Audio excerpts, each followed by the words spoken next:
A storm of laughter echoed across the ballroom as a so-called poor bride stood dripping with water, humiliated in front of hundreds. No one knew that beneath that soaked wedding dress stood the secret wife of the heir to a billion-dollar empire. By the night's end, the tables would turn, spectacularly. If you believe karma has perfect timing, hit that like button and subscribe for more stories that prove appearances can be deceiving and revenge can be poetic. The morning sunlight filtered through the lace curtains of a small apartment that smelled faintly of roses and rainwater. Claire adjusted the ribbon around a bouquet, her fingers moving with gentle precision, though her thoughts wandered far beyond the petals. Today wasn't just another day at the flower shop. Today was her wedding day.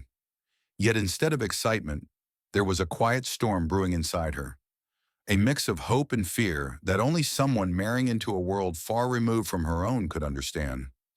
She'd met Ethan years ago when he'd walked into her shop looking for a bouquet for his mother's birthday. He wasn't dressed like a billionaire's son then. No tailored suit, no bodyguards, no pretense. Just a man with kind eyes who asked too many questions about tulips and smiled like he was seeing sunlight for the first time. Their friendship had bloomed slowly, built on conversations over tea and long walks home after her shifts. When he proposed, it wasn't with diamonds or grand gestures. It was in the greenhouse, surrounded by the flowers she'd grown with her own hands. But now, as she packed the last bouquet to take to the estate, reality pressed harder. Ethan's family had always looked at her with polite distance, their words wrapped in sugar but edged with frost. His mother had never hidden her disapproval. "She's sweet," she'd once said, "but not our kind of sweet." Ethan had promised her that love would bridge the gap, that in time they would see her heart for what it was. Claire had believed him. She still wanted to believe him. At noon, a car arrived to take her to the family's countryside mansion, an estate that looked like something out of a magazine, all white stone and glass that glittered under the afternoon sun. The staff bustled about, preparing for the evening celebration. Though she was the bride, no one treated her as such. To them, she was just another vendor, another face behind the flowers. And in a way, she didn't mind. She was used to being invisible. She moved through the hall, carrying arrangements, smiling softly at anyone who glanced her way. When one of the guests asked where the actual bride was, Claire simply said she hadn't arrived yet. The lie slipped easily. It was safer that way. In the grand ballroom, chandeliers shimmered like frozen rain, and laughter echoed from corners where people in designer gowns whispered about the florist girl who'd been seen with the heir. Claire caught fragments of their gossip, the disbelief, the amusement, but she kept her head down and her spirit steady. She'd grown up hearing worse. Still, as she caught her reflection in one of the mirrored pillars, simple ivory dress, no jewels, no makeup, but a touch of blush, she couldn't help wondering if love alone could withstand a room so full of judgment. She took a slow breath, whispering to herself, "Stay graceful." No matter what, because deep down, Claire knew, before the night ended, grace might be all she had left to hold on to. By the time the first luxury cars began gliding up the circular driveway, the mansion had transformed into a spectacle of wealth and elegance. A string quartet played softly near the fountain, their music dancing on the warm afternoon breeze. Guests stepped out in gowns that shimmered like liquid gold and tuxedos crisp enough to cut glass. Every movement was measured, every laugh rehearsed. It was the kind of crowd that spoke in compliments and judged in whispers. Claire stood near the entrance, arranging a final set of white lilies on the marble staircase. Her hands were steady, though her heart fluttered like a trapped bird. Each car door that opened brought more eyes that scanned her from head to toe, some curious, others dismissive. To them, she was merely the help, a florist who'd accidentally wandered too close to royalty, and she didn't correct them. It was easier that way. Inside, the ballroom shimmered under the glow of crystal chandeliers.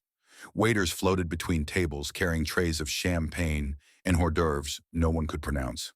The conversation circled around stocks, vacations, and art auctions. Laughter filled the air, though none of it felt warm. Claire watched from a quiet corner, invisible yet aware of everything. Then came Evelyn Hart. Her entrance was like a performance.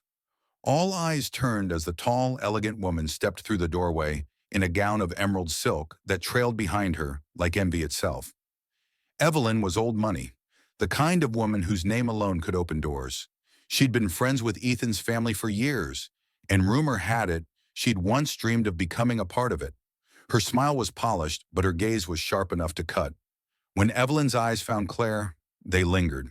For a brief moment, confusion flashed across her face, the kind of confusion that quickly turns into contempt. "Oh," she said lightly to one of the guests, "they've started hiring flower girls to help with the decor? How charming." The people around her chuckled, eager to echo her tone. Claire pretended not to hear, her fingers busy with the next bouquet. But Evelyn wasn't finished.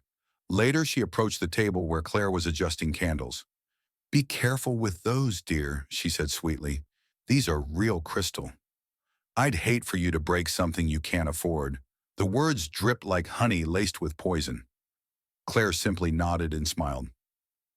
"I'll be careful," she replied softly. As the evening went on, Evelyn's curiosity turned into calculation. She noticed the way Ethan looked at Claire from across the room, the tenderness in his expression, the quiet protectiveness. Her painted smile faltered. Something didn't add up.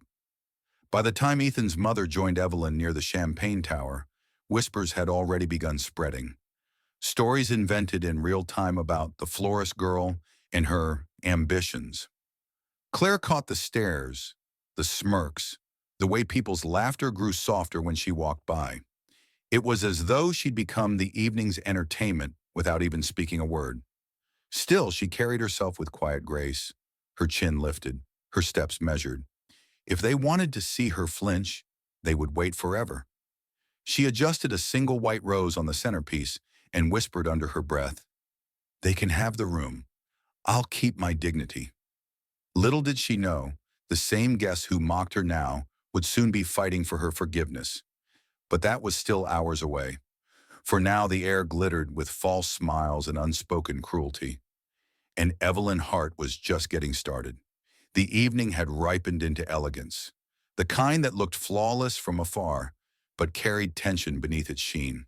The chandeliers burned brighter now, reflecting off glass and silver, while the hum of violins filled the air with a fragile sense of grace. Guests clinked glasses, offering hollow compliments about the perfect night.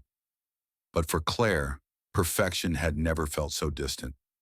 She stood at the edge of the ballroom watching as the guests mingled beneath golden lights. Her ivory dress, simple but beautiful, looked almost out of place among the extravagant sequins and designer labels that glittered like 1,000 tiny suns. Still, there was a quiet confidence in her stance. She didn't need to outshine anyone. She was here for love, not approval. Ethan had been pulled aside by a group of executives, men his father once trusted, now eager to impress the new heir. Claire didn't mind waiting. She sipped her water, smiled politely, and let her eyes wander, until she felt it. That stare, cold, deliberate, dissecting. Evelyn Hart stood across the room, her emerald gown catching the light like a serpent's scales. She leaned toward a small circle of guests and whispered something that made them all laugh. Claire didn't have to hear the words to know they were about her. Moments later, Evelyn crossed the floor with the confidence of someone born to dominate every room she entered. She held a champagne flute in one hand and a smile that didn't reach her eyes. "Oh, you poor dear," she began, her tone dripping with mock sympathy. "It must be so overwhelming. All this luxury, all these people.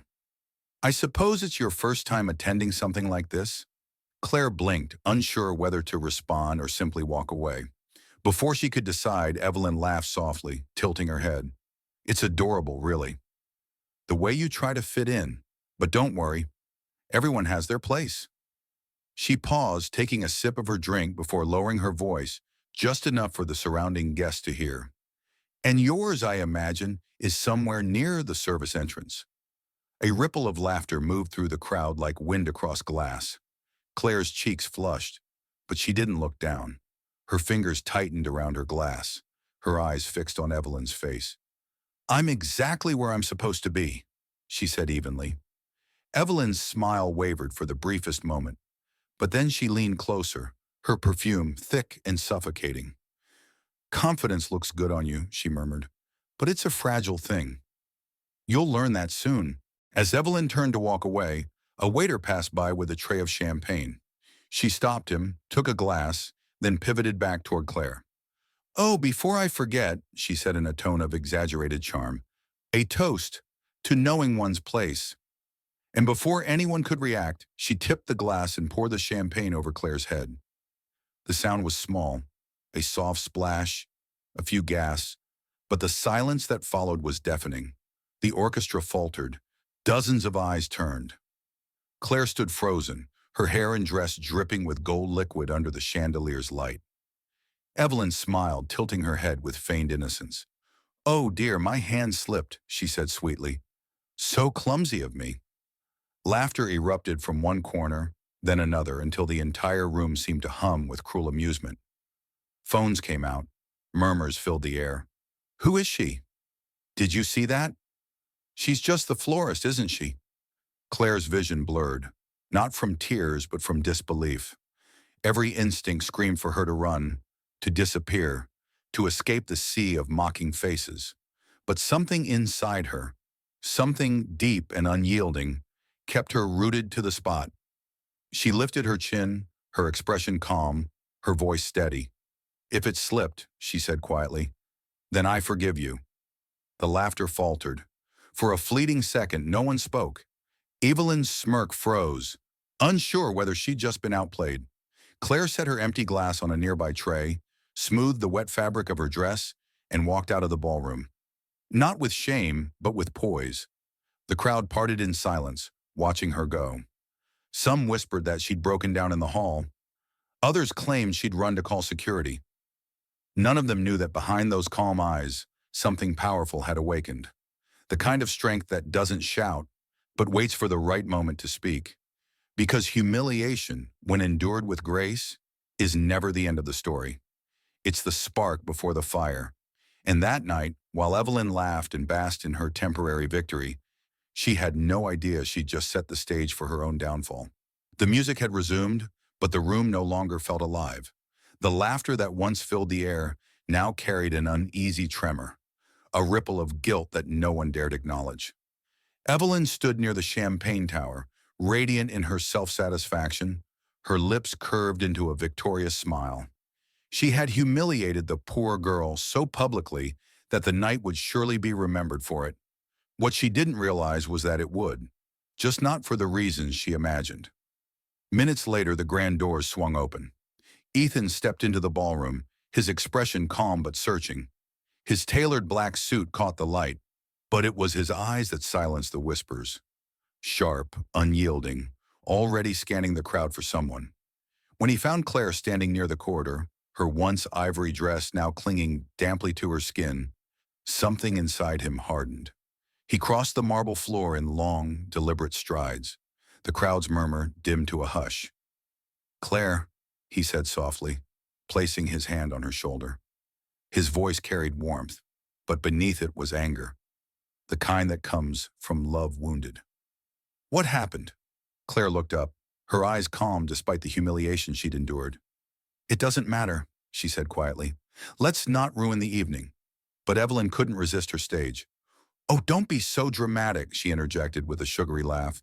"It was just a little spill." The poor thing overreacted. Ethan turned toward her, his expression unreadable. "A spill," he repeated. "That's what you call dumping champagne on my wife?" The word hit the air like a thunderclap. Wife. The orchestra stopped mid-note. Guests froze mid-sip. Evelyn's smile faltered, confusion twisting across her face. You're what?" she stammered, her voice suddenly small. "My wife," Ethan said again, his tone measured but firm. "We were married 6 months ago, quietly, just as my father wished. He wanted our union to be built on sincerity, not society's approval." The silence that followed was suffocating. Every eye in the room darted between them, between the woman dripping in humility and the man now revealed as the heir to one of the most powerful family empires in the country. Claire stood still, unsure whether to step back or speak, but Ethan wasn't done. He turned to the crowd, his voice steady but laced with steel. You all speak of class, of manners, of refinement, he said, yet not one of you thought to stop a grown woman from humiliating another human being? Not one. His gaze swept across the guests, their jeweled faces now pale with discomfort. If this is what wealth does to people, then I pity anyone who calls it an achievement. Evelyn tried to regain control, forcing a laugh that cracked halfway through. You can't be serious, Ethan. She's, she's nobody. Ethan's expression darkened. She's everything, he said simply. She runs the charitable branch of our company, the same one you publicly donate to every year for attention. She's the reason my father's final trust didn't collapse. And she's the only reason I still believe goodness exists in this world. The murmur turned into stunned silence. Evelyn's hand trembled, her face draining of color. I didn't know, she began, but Ethan cut her off. No, he said, his tone razor sharp. You didn't care to know. The weight of his words hung over the ballroom like fog. Cameras flashed from a distance. Someone was already live streaming. In that moment, reputation shifted hands. Evelyn's crumbled, while Claire's rose, effortless and quiet. Then Ethan did something no one expected. He removed his family's crest pin, a symbol of the Hartwell legacy, and placed it gently on Claire's palm. From this moment, he said, every deal, every decision, every piece of this empire that bears my name will also bear hers, and anyone who disrespects her disrespects me. Gasps rippled through the room. Even his mother, long opposed to the match, stood frozen near the staircase, tears threatening to fall as pride finally replaced prejudice. Claire looked at him, her lips parted in disbelief. Ethan, you didn't have to. He smiled faintly. I did. Because tonight wasn't about me, it was about you. And what you deserve. Evelyn took a step back, suddenly small in the glittering hall she once ruled. Her voice came out in a whisper. I only meant to have a little fun. Ethan's gaze met hers. Then I hope you enjoyed it, he said coldly, because fun like that tends to end careers. And just like that, he turned away, guiding Claire through the stunned crowd. Every step they took left a trail of silence, the kind that comes when truth finally dismantles cruelty. As they disappeared through the grand doors, whispers followed. Not of mockery this time, but of awe. The poor bride had become the richest woman in the room, not because of money but because of dignity. And for the first time that evening, Evelyn Hart realized that power without grace was nothing at all. The night air outside the ballroom felt different, lighter, calmer, as if the entire estate itself had exhaled after holding its breath. Yet inside, the tension still lingered like perfume after a storm. The whispers had changed their tone now. Gone were the mocking smirks and sharp laughter. In their place was stunned silence, broken only by the clinking of half-forgotten glasses. Ethan's revelation had struck like lightning, swift, unexpected, and impossible to ignore. But it was Claire's quiet strength that now held the room captive. When she returned to the ballroom beside him, she was no longer the trembling woman drenched in humiliation. The champagne had dried, but her poise remained unshaken. It was as if grace itself had chosen her as its vessel. Ethan's mother, Eleanor, approached them slowly. The same woman who had once doubted Claire's worth now looked at her with tearful eyes. I misjudged you, she admitted softly. All this time I thought my son needed protection from the world. I never realized you were the one protecting him. Claire smiled gently, her voice barely above a whisper. Love doesn't need permission, ma'am. It only asks for truth. Reporters who had been invited to cover the charity aspect of the gala were now discreetly filming, their cameras capturing the moment that would soon flood headlines. Evelyn stood near the back of the room, her posture stiff, her once bright confidence fading beneath the weight of what she had done. The same crowd that had laughed with her earlier now avoided her gaze entirely. It was astonishing how fast admiration turned to disgust when truth came to light. Claire didn't gloat. She didn't raise her voice or demand an apology. Instead, she stepped forward, her voice calm, steady, but filled with quiet power.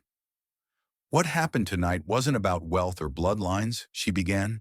It was about respect, something that costs nothing, yet seems so rare in rooms like this. She paused, meeting the eyes of those who had mocked her. I grew up believing that kindness was strength, not weakness. And now standing here, I still believe that. Because money fades, titles fade, but how you treat others, that remains. The ballroom fell utterly silent. Even the violin stopped mid-note. Evelyn's painted smile had vanished completely, replaced by something fragile. Shame.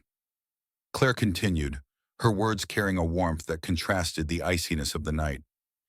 You threw water at me to embarrass me. But what you didn't know, she said softly, is that sometimes what people mean to break you ends up washing away everything false instead. A murmur of agreement rose from the guests, hesitant at first, then genuine. Someone began to clap, then another. Soon applause filled the hall, echoing beneath the chandeliers. It wasn't the forced kind that followed a performance. It was the kind that came from hearts suddenly reminded of decency. Ethan took Claire's hand, his pride visible in every line of his face. The cameras caught the moment, the heir and his bride, standing tall amid a sea of regretful faces. A single photograph from that night would later circle the world. Claire, serene and radiant, standing in the very place she'd been humiliated only an hour before. As for Evelyn, she slipped quietly out the side doors, her laughter from earlier now haunting her steps. For the first time, she realized what true poverty felt like. The kind that comes not from an empty wallet, but from an empty soul. And inside the grand hall, Claire turned to Ethan, her eyes glimmering under the chandelier's soft light. Let's go home, she said simply. We've already made our statement. In that moment, without raising her voice or seeking revenge, she had done something far greater. She had won. By the next morning, the story had spread faster than champagne bubbles at a gala. Headlines across every platform screamed the same truth in bold letters. Socialite Evelyn Hart humiliates bride. Exposed as the billionaire heir's wife. Videos from guests had already gone viral. Millions watched the clip of Evelyn's smirk moments before she poured champagne on Claire, and the stunned silence when Ethan revealed the truth. Overnight, the internet turned what had been a roomful of silent witnesses into an army of critics. The public had no mercy. Brands she endorsed dropped her one by one, issuing statements about values and conduct. The elite circle that once fought to sit beside her at charity dinners now ghosted her calls. Her name, once a symbol of charm and influence, became a synonym for arrogance. Even her so-called friends distanced themselves, whispering the same lines she once used to mock others. She should have known her place. Evelyn tried to issue an apology online, her voice trembling as she read from a prepared note. But sincerity couldn't be rehearsed, and the world could see right through her. Comments flooded in, reminders that humility can't be bought, and cruelty always collects its debt. Meanwhile, Claire and Ethan stayed silent. They didn't need to defend themselves. The truth had already done that for them. Instead, they redirected the attention towards something meaningful. Together, they announced the launch of the Hartwell Foundation for Grace, a charity dedicated to providing wedding attire and financial aid to struggling brides, women who, like Claire, had once been judged for what they lacked rather than who they were. The gesture captured hearts instantly. Photos of Claire speaking softly at the foundation's first press event replaced the viral clip of her humiliation. She wore the same simple ivory dress, now dried and pressed. A quiet reminder that dignity, once restored, becomes unstoppable. As for Evelyn, she watched from afar, sitting in her silent penthouse, scrolling through headlines that no longer mentioned her name. The world she'd built on appearances had collapsed overnight, leaving her alone with her reflection, one she could hardly recognize. Sometimes karma doesn't come dressed as fury. Sometimes it comes wrapped in grace, smiling, calm, and patient enough to let the cruel destroy themselves. And in Evelyn's fall, the lesson was clear. The higher you climb on pride, the harder the world will watch when you slip. Weeks later, the mansion where everything had happened stood dressed in peace. The laughter that once echoed with cruelty was gone, replaced by gentle music and the hum of new beginnings. Claire walked through the grand ballroom again, this time as its co-owner. Sunlight poured through the tall windows, bathing the marble floors in gold. Staff members greeted her warmly now, no longer mistaking her for help, but admiring her with quiet respect. Merceur's, she paused near the spot where champagne had once run down her gown. The memory no longer hurt. It had become part of her story, a reminder that grace had more power than vengeance ever could. She traced her fingers along the same marble pillar and smiled faintly. It all started here, she whispered, and it ends with peace. Ethan entered behind her, slipping his arm around her waist. Do you regret any of it? He asked softly. She shook her head. Not a single moment. Sometimes people have to show you who they are before you remember who you are. They shared a quiet smile as the doors opened to welcome guests, this time for a charity ball hosted by the foundation they built together. No diamonds glimmered brighter that evening than the sincerity in their hearts. Claire looked around, her voice steady and full of calm pride. Kindness never loses, she said. It just waits for the noise to fade. And in that silence, victory finally felt complete.